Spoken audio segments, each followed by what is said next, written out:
to learn about coffee. But yeah, we started with barista.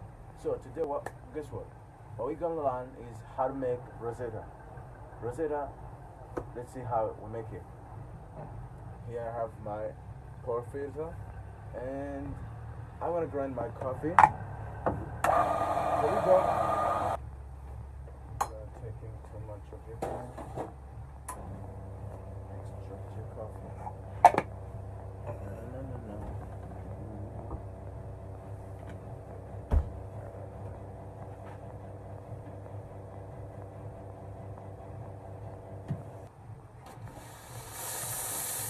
No.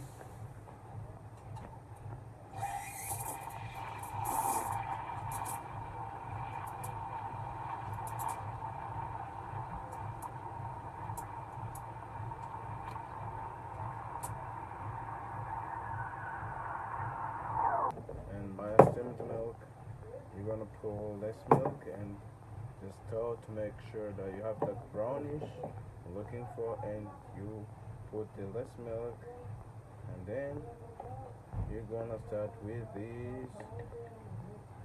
There you go. This is rosetta. I was saying, you see, this is it. Ciao ciao, and see you next.